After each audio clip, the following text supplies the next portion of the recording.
Que o Senhor possa brilhar nos mais densos lugares, né, de escuridão.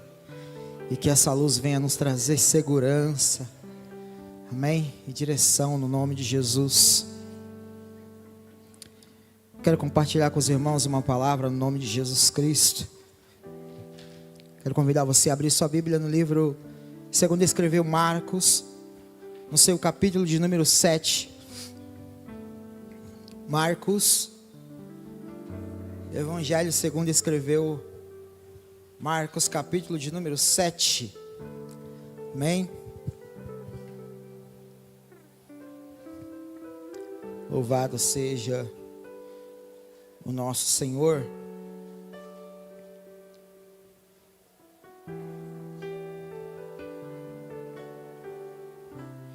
Evangelho de Marcos, capítulo 7, corre os seus olhos para o versículo de número 25. Glória a Deus. Amém? Achou? Diz assim: e certa mulher, cuja filha estava possessa de espíritos imundos, logo ouviu falar dele, e então foi e prostrou-se aos seus pés. Amém? Eu quero, no nome de Jesus Cristo, compartilhar uma palavra com os irmãos sobre o tema uma grande fé. Amém? E não fugindo do que é proposto nas quintas-feiras, hoje nós vamos aprender com a mulher cananeia, amém? Glória a Deus. Queridos, eu acho o máximo, maravilhoso, e numa palavra mais empolgada, eu acho top quando eu vou ler algum texto da Bíblia, e em comparativo com outras pessoas que também escreveram o que agora é citado nos evangelhos, duas pessoas que tiveram a mesma experiência, têm visões ou pontos de vistas diferentes. Nós lemos agora no evangelho de Marcos, no capítulo de número 7, a partir do versículo 24, Marcos fala de um cenário que aconteceu com uma mulher cananeia. Mateus vai falar do mesmo cenário, só que talvez Mateus tivesse a 15 metros, a 90 graus de Cristo, e a forma que ele viu foi diferente de Marcos, que estava a 120 graus, a 15 metros de Jesus, e talvez o que ele viu teve um pouquinho de diferença. E a Bíblia vai falar, querido, que Mateus fala que essa mulher não deixa Jesus em paz nessa terra, e insiste, gritando para que o Jesus, filho de Davi, tivesse misericórdia dela. Marcos, já bem direto, bem simples, ele diz assim, que depois que Jesus acaba de ter uma discussão calorosa com alguns anciões, acerca do que é impuro e acerca do que não é, a Bíblia fala que Marcos diz que Jesus vai para o norte. E a região do norte era justamente Sidom. E a região de Sidom era uma região onde viviam os sírio-fenícios e outras pessoas que não tinham a mesma tradição dos judeus. Marcos literalmente está dizendo que Jesus, ele tem o desejo de ir para um lugar, e porque o lugar é hostil, ele entra dentro de uma casa, dentro de um lugar hostil, e a mulher ouve falar de Jesus, e entra dentro da casa em busca de Cristo. Eu já quero começar por aqui, irmãos. Por aqui. Jesus, ele vai para o norte, uma região hostil. E muitas das vezes, querido, nós olhamos o cenário das nossas vidas, porque há tanta hostilidade, porque nós não conseguimos enxergar uma ponta de esperança, achamos que Ele não está presente nesses lugares. Mas a Bíblia fala que Jesus, Ele vai para o norte, na região hostil, aonde as pessoas poderiam tentar contra a sua vida, e entra dentro de uma casa, e não queria que ninguém soubesse. Mas a Bíblia fala que essa mulher, ela entra na casa e se dobra ao Cristo. A Bíblia fala, querido, que essa mulher nessa região, uma mulher que não tinha nenhuma intimidade com o tradicionalismo judeu, reconhece, segundo a visão de Mateus, que esse Jesus, que ela havia ouvido falar, podia fazer diferente na sua história. Agora, pare e pensa um pouco comigo. Se essa mulher, não sendo judia, não tinha os costumes judeus, não seguia as tradições judaicas, como é que ela tinha ouvido falar de alguém que podia mudar a tua história, e foi então, com toda a sua fé, atrás dele?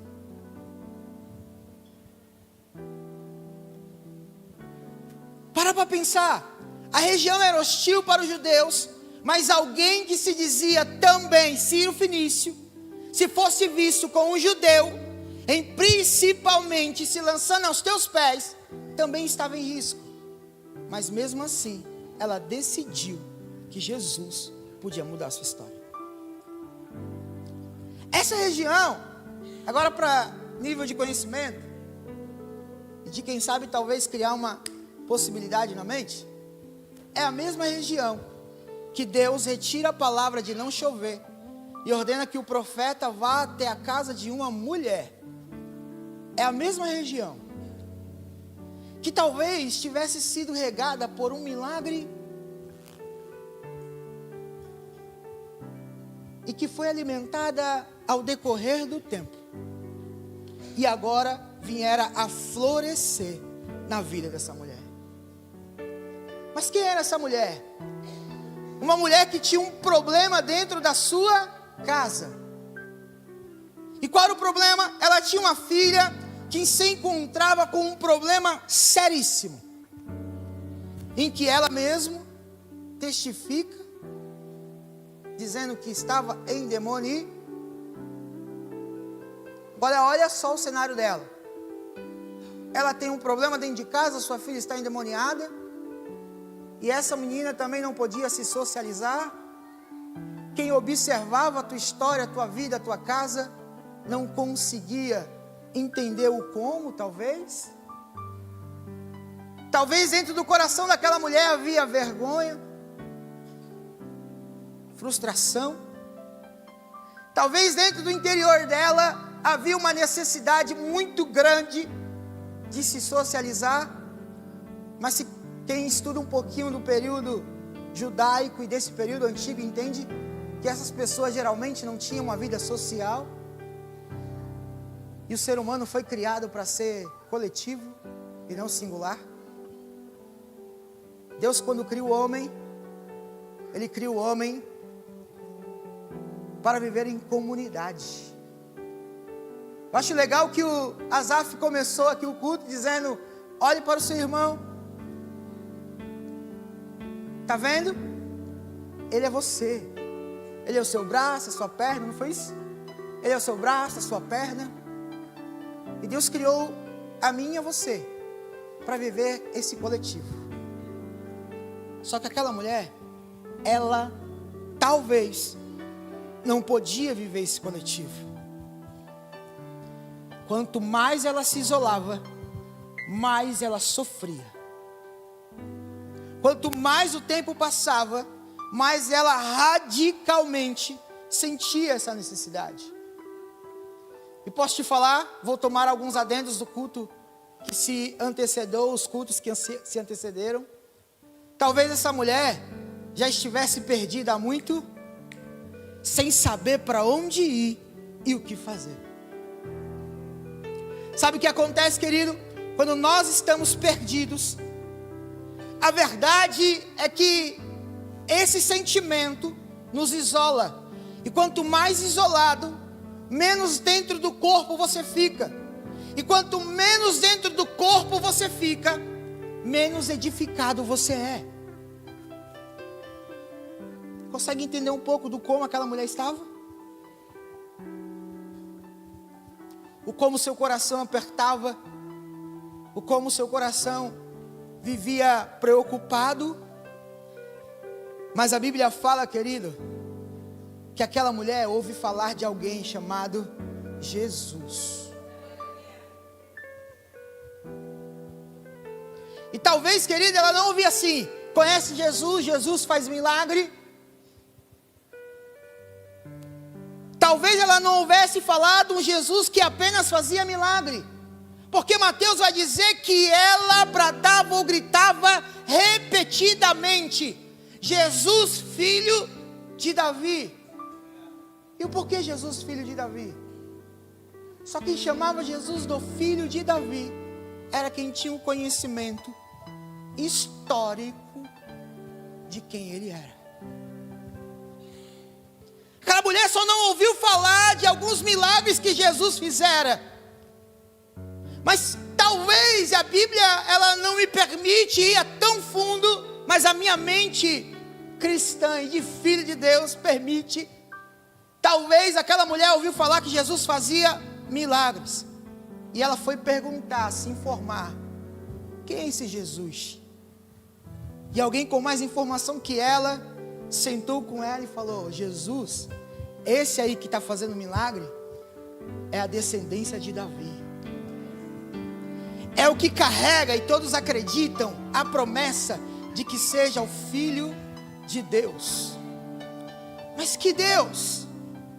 Sabe o que aconteceu aqui alguns anos atrás? O profeta entrou dentro de uma casa e a mulher, o seu filho, estava para morrer. E talvez ela lembre: esse Deus que multiplicou e não deixou ela morrer é o pai desse Jesus que está fazendo milagre. Quando ela vai até Jesus, ela diz: Jesus, filho de Davi. Ela não estava incerta do que estava fazendo. Ela sabia que a exclusão que ela estava vivendo, que o sofrimento que ela estava vivendo, estava na mão daquele que podia solucioná-lo. E ela não tem outra atitude. Ela não se importa se o vizinho A ou se o vizinho B vai se preocupar ou vai ficar contra ela. Ela vai até Jesus e ela faz uma intercessão a Cristo. Ela diz: Senhor, a minha filha está endemoniada. Quem foi que falou para aquela mulher que não tinha costume cristão, que não tinha costume judaico, que não vivia uma crença em Deus? Quem foi que falou para aquela mulher que o que aquela menina tinha era demônio?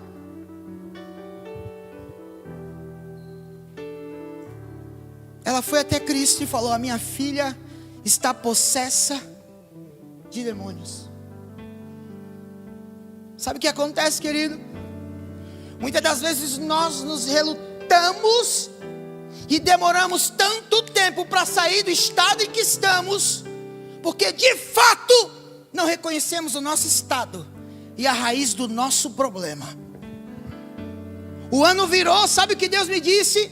A palavra para esse ano é: responsabilize-se. Aí você olha para mim e fala: o que dizer isso, pastor? É simples. Responsabilizar-se é de fato deixar as máscaras caírem e reconhecer o próprio estado espiritual. Senhor, eu estou com problema, mas não sei de onde surgiu, foi do nada, tudo estava bem. Nenhum problema acontece do nada.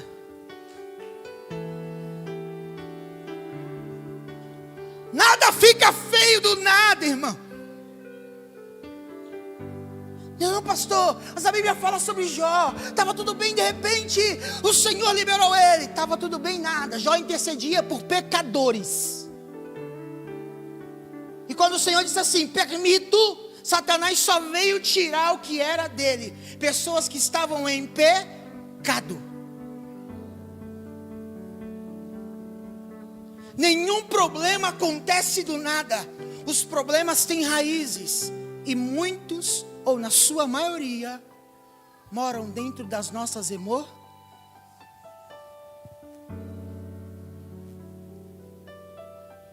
desequilibrados, descompensados. E sabe de uma coisa? Quando acontece o que é errado e surge um problema, a primeira coisa é: Senhor, me socorre. Só que sabe de uma coisa? Jesus não socorre enquanto a lição ainda não for aprendida. Olha para o seu irmão e diz assim: Salmo 23. Fala para ele, Salmo 23. Agora olha para mim. Ei, o Senhor Deus nos habilita para passar desertos e apresentar o seu propósito no sucesso da passagem.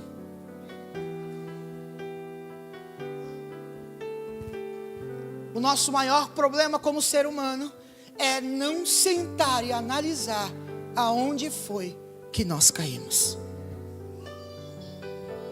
Quando aquela mulher vai até Jesus, ela vai com o problema localizado. O meu problema é demônio. O meu problema é espiritual. Sabe de outra coisa ainda mais, pior do que essa? Ela vai com o seu problema espiritual a quem é espiritual. Vem cá. Se o meu problema é demônio, e problema de demônio é espírito. Porque se fosse físico, vamos para a briga, demônio. Só que quem não tiver no espírito consegue ir para a briga?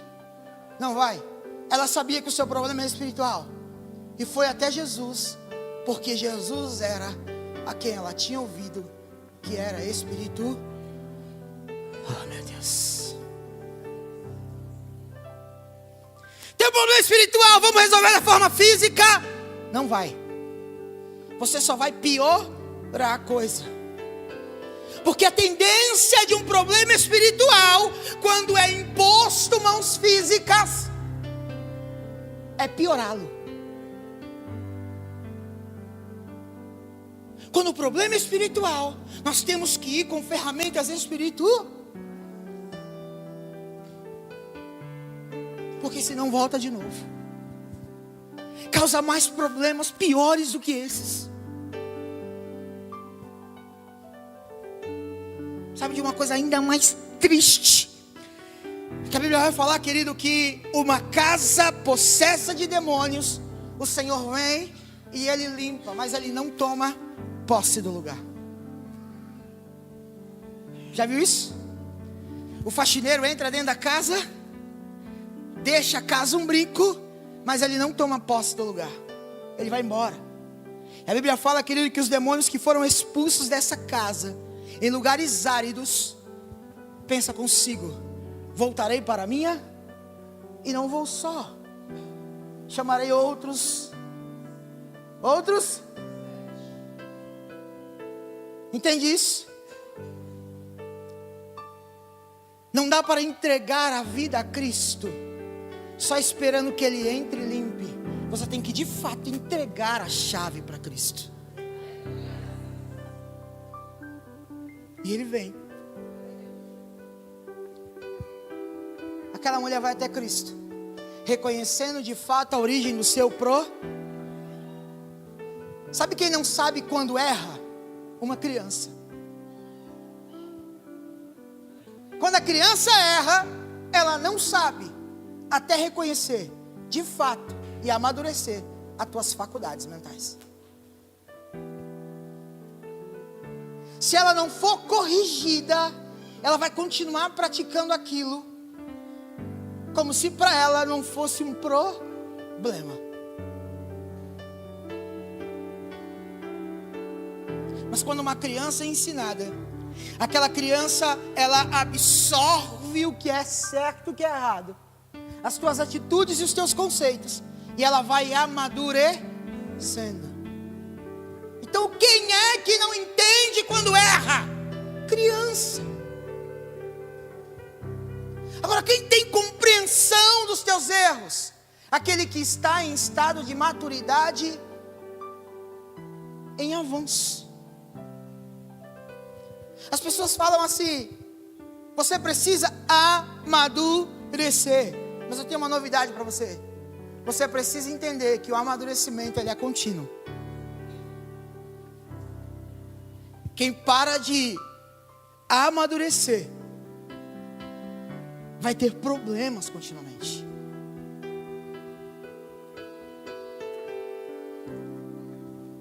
Franklin disse uma vez que quem para de aprender é porque de fato parou mesmo. Então, quando os nossos problemas como adultos começam a acontecer, quando nós não entendemos ou não assumimos esses erros. Mas aquela mulher entendeu. Primeiro, ela compreendeu o teu estado. Segundo, a Bíblia fala que quando ela compreende quem é Jesus, vai até Jesus, sem parar, ela vai até Jesus, e ela, quando encontra Jesus, ela se prostra diante de Jesus. Sabe qual é o segundo passo para quem reconhece os seus erros? É se dobrar a Cristo. Mas eu não estou falando de se dobrar a Cristo.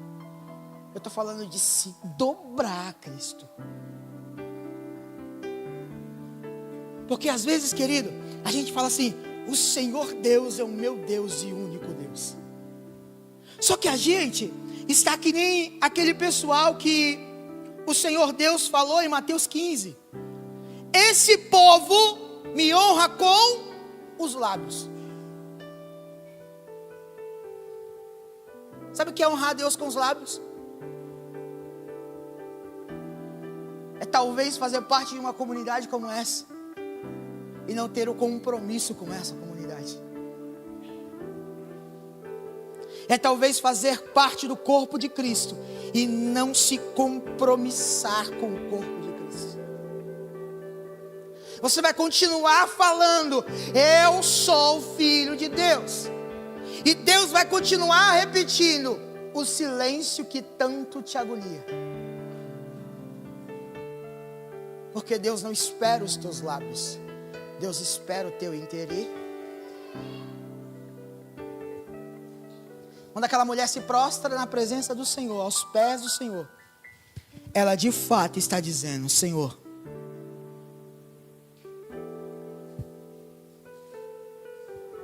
olha eu aqui.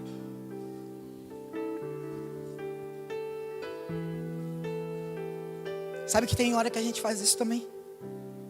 Entra diante de Deus e fala: Senhor, olha eu aqui. As lágrimas escorrem. Nós levantamos os nossos joelhos e falamos: agora vai ficar tudo bem.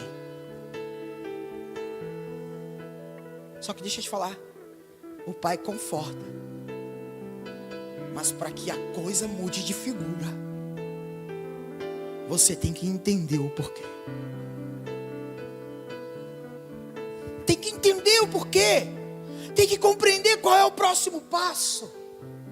Tem que sondar dentro de você o porquê que você está ou chegou da forma que você chegou.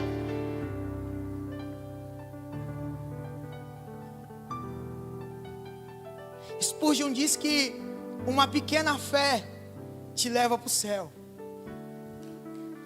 Uma pequena fé te leva. Só que ele diz assim: uma grande fé traz o céu para sua alma. Entende isso? Uma pequena fé vai te levar para o céu, mas quem tem uma grande fé traz o céu para a terra, manifesta dentro dele, e quem tiver ao seu redor é tocado, é movido para esse Deus.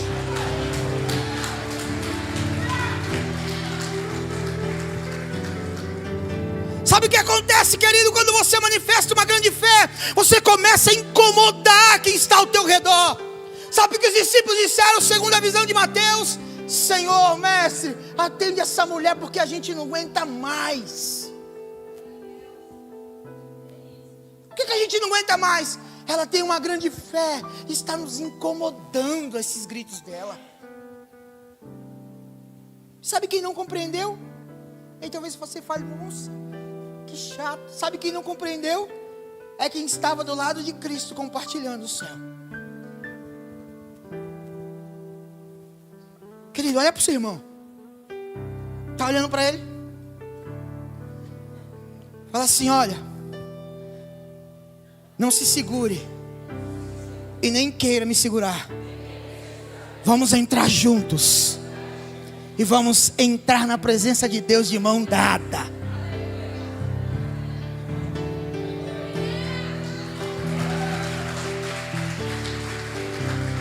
Vamos usar a unidade em Cristo. Sabe o que eu acho, irmão? Muitas das vezes nós não incomodamos ou não somos incomodados. Mas, e eu vou te falar do mais por experiência, nós deixamos as coisas acontecerem porque não estamos enxergando de fato o que está acontecendo.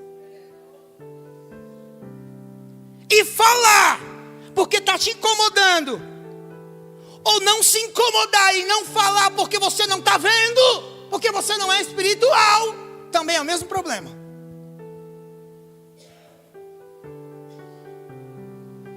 Aí eu volto na frase do Asaf. Olha para o seu irmão e fala assim: eu sou você.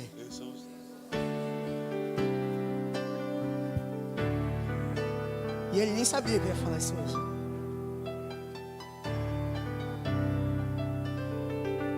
Uma pequena fé te leva ao céu, mas uma grande fé traz o céu para cá. Ela entendeu, irmãos, e ela se prostrou diante de Deus.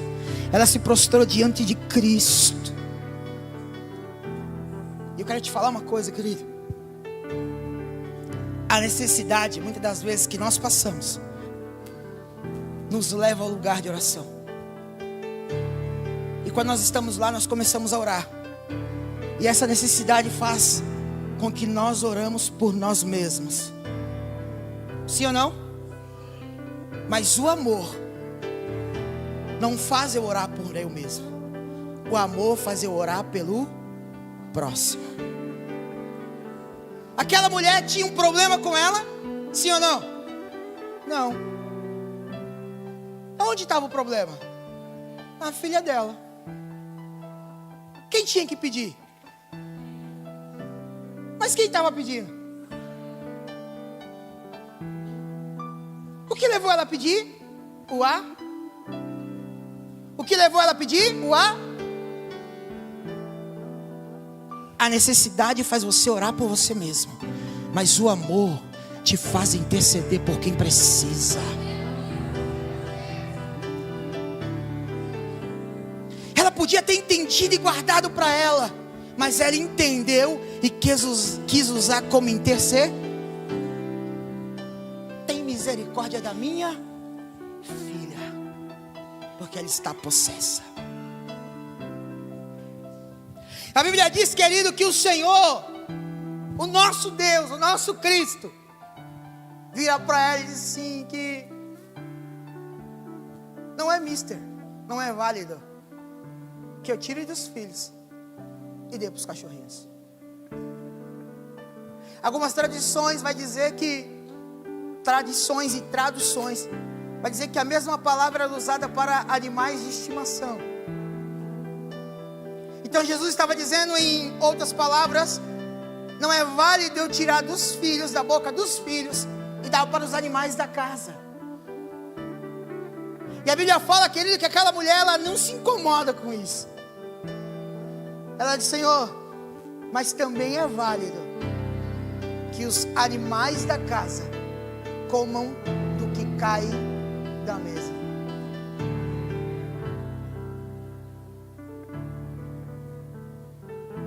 Querido, se a migalha que ela recebeu libertou a filha dela lá na casa dela.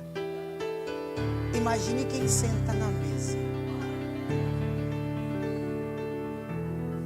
E eu estou falando de quem senta na mesa, sabe quem é? Somos.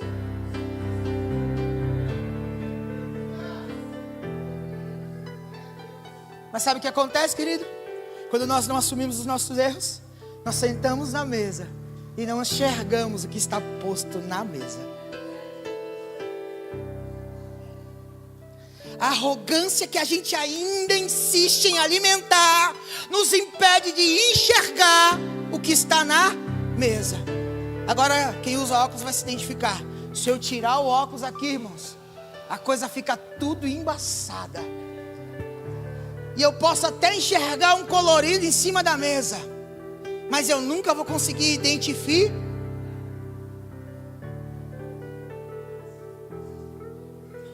Eu sei que eu tenho que usar óculos, mas a minha arrogância, meu nariz em pé, o meu desequilíbrio emocional, a minha descompensação emocional, me impedem de ter aquilo que eu preciso para enxergar. Mas quando eu entendo que Jesus é o meu óculos, que Jesus pode me levar a entender, enxergar e identificar o que Ele preparou para mim, eu ponho na cara, irmãos, consigo enxergar o que está em cima da mesa, e eu vou me alimentando, desfrutando do que Ele vai pondo, e eu vou desfrutando das revelações, e eu vou desfrutando da palavra, eu vou desfrutando da humildade, eu vou desfrutando do equilíbrio, eu vou desfrutando da grandiosidade do céu. Por quê? Porque Jesus agora é o que me possibilita enxergar aquilo que Ele pôs. Agora, se aquela mulher comeu as migalhas que caiu no chão e viveu aquele milagre, o que está faltando para nós que estamos sentados na mesa? Viver coisas maiores.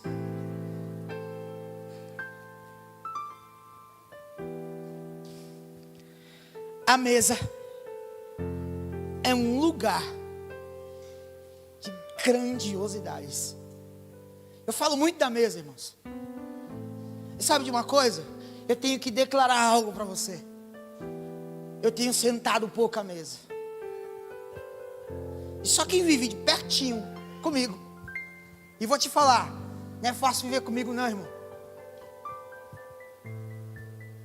Careca aqui é embaçado, irmãos. É complicado. Sabe que eu estou sentando pouco. Mas sabe o que acontece? Tá batendo uma saudade no peito, cara. Bate uma necessidade de dentro para fora, às vezes que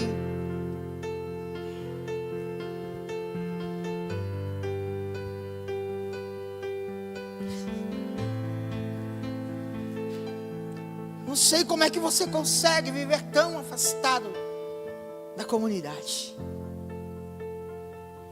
Eu não sei como você consegue viver tanto tempo afastado, sem entender o que está sobre a mesa e não se alimentar dela.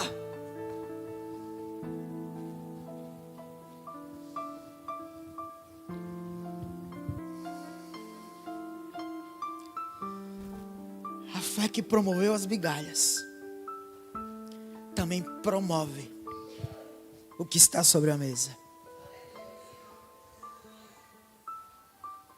A Bíblia vai falar, querido, que Jesus, quando enxerga essa declaração dessa mulher, Jesus diz: quão grande é essa fé. Mas por quê? Porque ela entendeu que ela não precisava comer o que estava sobre, mas o que caía era suficiente.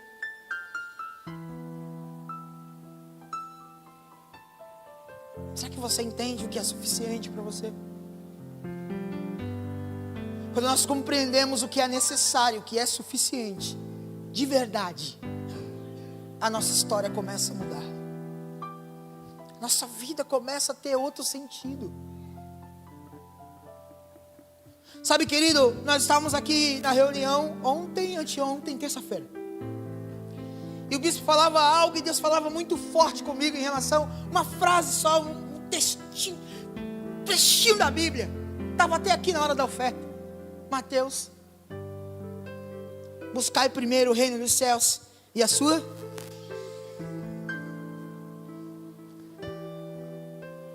Deus dividia esse versículo comigo. E Ele literalmente dividia o versículo. Ele dizia assim: buscai primeiro o reino. Aí Ele disse assim: quantas pessoas passam uma vida de busca e quando encontram, não sabem o que fazer com o que encontrou.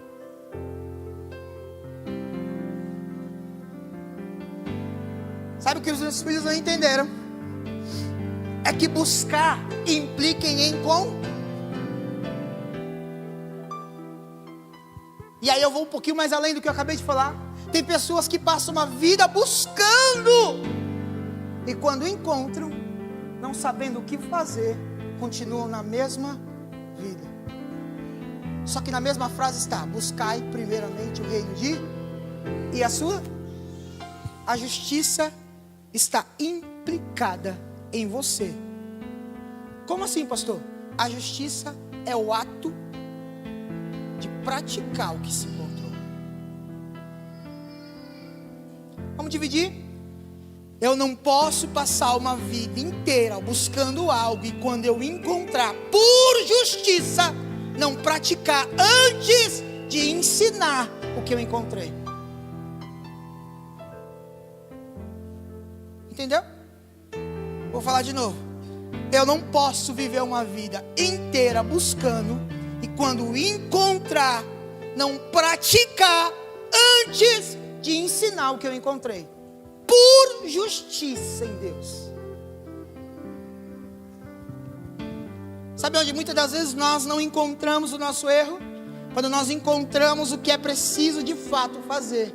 E por justiça, nós não fazemos aquilo que precisa ser feito. Eu podia ficar horas falando com você sobre fruto de justiça, fruto de justiça, fruto de justiça.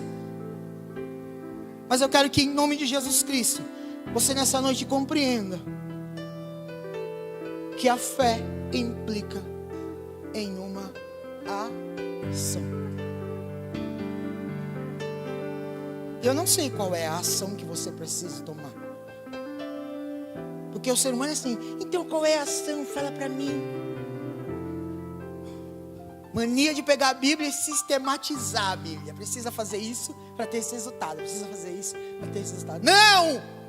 Jesus nos fez a sua imagem, a sua semelhança, mas nos deu algo que nos torna único. Personalidade.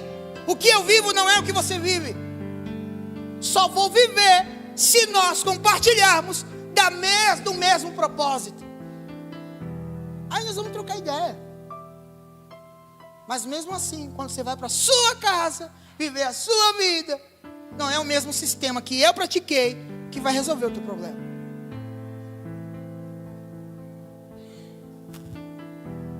Uma fé tão grande assim exige um comportamento.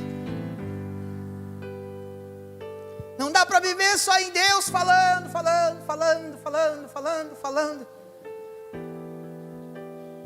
Você precisa colocar para fora isso. Está entendendo? Você precisa externalizar. Estou falando bonito. Colocar bem à vista das pessoas. Ao ponto das pessoas olharem em você. Porque foi o que a cruz produziu. A possibilidade de seres humanos enxergarem Deus em outros seres humanos. Não porque Ele é Deus, mas porque Deus é através dele.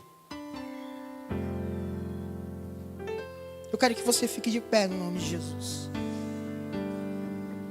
Deixa eu ver. Acho que eu bati na trave. Eu estava aqui já. Eu nem olhei para o relógio, não. Ficar nervoso. Eu quero que você, em nome de Jesus Cristo,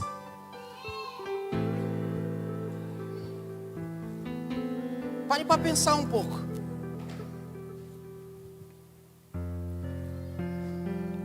Se de fato a solução para os teus problemas não está aos seus olhos, aceitar esse erro. Falar, eu estou errando. Esses dias eu estava conversando com a minha esposa, eu falava para ela assim, tem algo errado. E eu sei que tem dentro de mim. Eu vou falar algo que eu falei para minha esposa e falei para outra pessoa apenas. Eu falei para ela assim, algo quebrou dentro de mim. Posso te falar, eu não sei o que é. Porque se eu soubesse, eu já tinha consertado.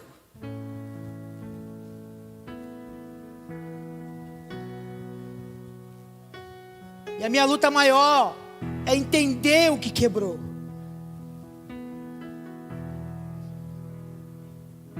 Eu não sei como pessoas conseguem viver uma vida inteira com algo quebrado dentro dele e ele não buscar uma solução para isso. Se a sua paixão não passa de mero oba-oba, é só festa, paixão, amor, necessidade de proximidade, de comunhão, de apresentar Cristo, é algo passageiro que você está sentindo.